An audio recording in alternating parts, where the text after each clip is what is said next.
বিড়ির অর্ডার দেবেন আর log log বিড়ির একটা শুকটান মারিয়ে এই লগ লগ ঝালকাঠি ১ আসনে জামায়াতে ইসলামী বাংলাদেশ মনোনীত প্রার্থী ডক্টর ফয়জুল হকের একটি বক্তব্য সামাজিক যোগাযোগ মাধ্যমে ভাইরাল হয়ে দেশজুড়ে আলোচনার জন্ম দিয়েছে। ৭ জানুয়ারি বুধবার রাতে রাজাপুরে এক নির্বাচনী উঠান বৈঠকে বিড়ি ও ধূমপান প্রসঙ্গে তার দেওয়া বক্তব্য ফেসবুকে লাইভ প্রচার হলে পরদিন তা ব্যাপকভাবে ছড়িয়ে পড়ে। বক্তব্য তিনি ভোট চাইতে গিয়ে বিড়ি খাওয়ার উদাহরণ টেনে ধর্মীয় ব্যাখ্যা দেন এবং সাধারণ মানুষকে কথোপকথনের মাধ্যমে দাঁড়িপাল্লা প্রতীকের পক্ষে প্রচারণার আহ্বান জানান। আমার ভাই হয়তো কোনোদিন ইবাদত করার সুযোগ পায় নাই, ওই শুকটান দেওয়া বিড়ির মধ্যেও যদি সে ওই দাঁড়িপাল্লার দাওয়াত দিয়ে আল্লাহর দ্বারে কবুল হয়ে যায়, এমনও হইতে পারে পিছনের সব আল্লাহ মাফ করে দিয়ে তার তো ভালো করে। এ নিয়ে মিশ্র প্রতিক্রিয়া দেখা দিয়েছে সামাজিক মহলে। অনেকে মনে করছেন প্রকাশ্যে ধূমপানকে উৎসাহিত করা ধূমপান নিয়ন্ত্রণ আইন ও নির্বাচনী আচরণ বিধির লঙ্ঘন। বিড়ি খেয়ে ভোট দিয়ে যাবো, যদি ইসলামের দলের হইয়া যদি ভোট দিয়ে যায় বিড়ি খেয়ে, কি আল্লাহ মাফ করবে? এই জিনিস মাফ হয়ে যাবে? আমি তো একদম সামান্য ভোটার, আপনাকে কি মনে হয় বিড়ি খেয়ে যাবো মাফ করে দিব আমারে? বিড়ি খেয়ে আপনি ধুমা ছেড়ে বা দাড়িপাল্লায় ভোট দিলে আপনি বেহেশতে যাবেন, নাউজুবিল্লাহ। আমরা মুসলমান, এটা ধর্মপ্রিয় মানসিকতা মানুষ, আমরা এগুলা মেনে নিতে পারি না। তারা ইসলামকে ধর্মকে কটূক্তি করে যে কথাগুলো বক্তব্য করে, সেটা তো সামাজিক যোগাযোগ মাধ্যমে আপনারা সবাই দেখেছেন।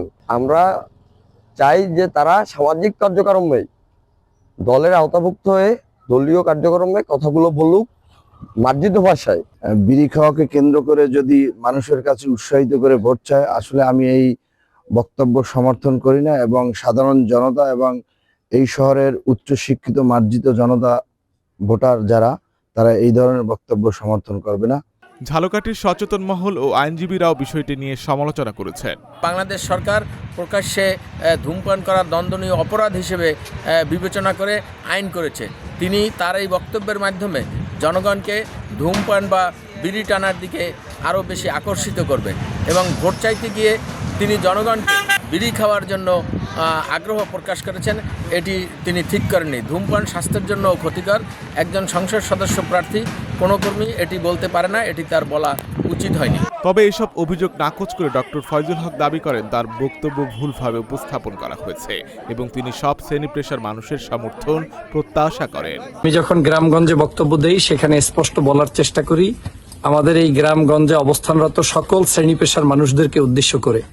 যেমন একজন দাড়িওয়ালা, দাড়ি কাটা, দাড়ি ছাড়া, টুপিওয়ালা, তরিকা চর্চা করে, কিংবা তাবলিগ, হেফাজত, কিংবা একজন বিড়ি খাওয়া, বিড়ি ছাড়া যে কোনো সাধারণ নাগরিক, প্রত্যেকেই কিন্তু আমার ভোটার। আমার বক্তব্যের মূল উদ্দেশ্য ছিল যে বাংলাদেশের আপনারা যারা বিড়ি খান বা সিগারেট খান, আপনি যদি এই খাবার অভ্যস্ত অবস্থায়ও আপনার দোকানে গিয়ে বসেন, সেই দোকানে গিয়ে আপনি এই বিড়ি খাবেন, সেই খাওয়া অবস্থায়ও আপনি দাড়িপাল্লার পক্ষে বক্তব্য রাখবেন কিংবা দাড়িপাল্লার পক্ষে আপনি ভোট চাইতে পারবেন। আপনি যদি এমন করে দাড়িপাল্লার পক্ষে দাঁড়ান, হতে পারে আপনার জীবন পরিবর্তন হতে যেতে পারে এবং সেটা দাড়িপাল্লার পক্ষে অবস্থান করার কারণে একটা সময় আল্লাহ তাআলা চাইলে আপনাকে মাফ করে দিয়ে আপনাকে এই সঠিক পথে পরিচালিত করতে পারে। এ ধরনের একটি বক্তব্য ছিল। সামাজিক ও রাজনৈতিক অঙ্গনে আলোচনা অব্যাহত থাকলেও শেষ পর্যন্ত নির্বাচন কমিশন ও সংশ্লিষ্ট কর্তৃপক্ষের অবস্থানই এই বিতর্কের ভবিষ্যৎ দিক নির্দেশনা নির্ধারণ করবে। ঘরের পিছনে উড়ানে যাইয়ে গপ্প মারা, এরপরে চুলের Ashik Arifin, Dhaka journal news desk.